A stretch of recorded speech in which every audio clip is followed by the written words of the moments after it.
Elsewhere, Secret Service Director Kimberly Cheatle testified on Monday before the House Oversight and Accountability Committee about the security failures that allowed a 20-year-old gunman to open fire on former President Donald Trump and a crowd of his supporters at a rally more than a week ago.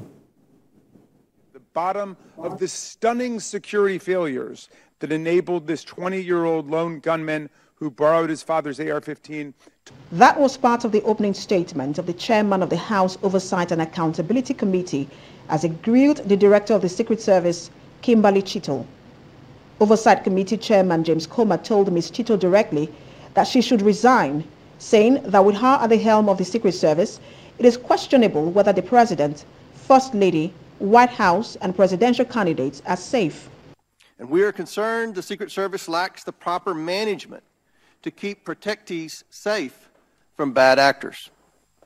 Americans demand answers, but they have not been getting them from the Secret Service. We are instead learning about new facts about the events surrounding the attempted assassination every day from whistleblowers and leaks. Americans demand accountability, but no one is yet to be fired for this historic failure. Ms. Cheatle, in her opening statement, called the attempt on Mr. Trump's life the Secret Service's most significant operational failure in decades and vowed to move heaven and earth to get to the bottom of what went wrong and make sure there is no repeat of it. The Secret Service's solemn mission is to protect our nation's leaders. On July 13th, we failed. As a director of the United States Secret Service, I take full responsibility for any security lapse of our agency. We are fully cooperating with ongoing investigations. We must learn what happened, and I will move heaven and earth to ensure that an incident like July 13th does not happen again. Ms. Cheatle acknowledged that the Secret Service was told about a suspicious person 2 to 5 times before the shooting at the Butler, Pennsylvania rally. Yet, Ms. Cheatle remained defiant that she was the right person to lead the Secret Service, even as she said she takes full responsibility for the security lapses. Let me state unequivocally, nothing I have said should be interpreted to place blame for this failure on our federal, state, or local law enforcement partners who supported the Secret Service in Butler. We could not do our job without them.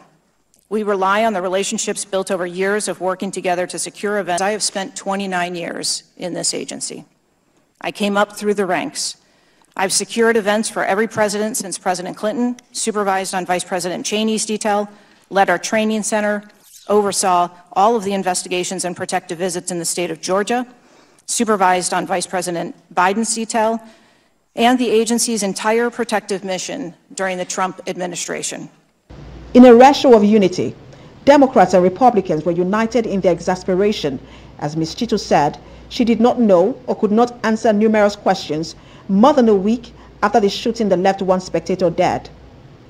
And last week, Chairman Comer and I came together to reach for that higher ground. We made a joint statement condemning the mass shooting and assassination attempt against former President Trump as a grave assault on our democracy. As we wrote, we are united in condemning all political violence. The attack on Mr. Trump was the most serious attempt to assassinate a president or presidential candidate since Reagan was shot in 1981. Ms. Cheatle took over 2 years ago as head of the Secret Service's 7,800 special agents, uniformed officers, and other staffers whose main purpose is protecting presidents, vice presidents, their families, former presidents, and others.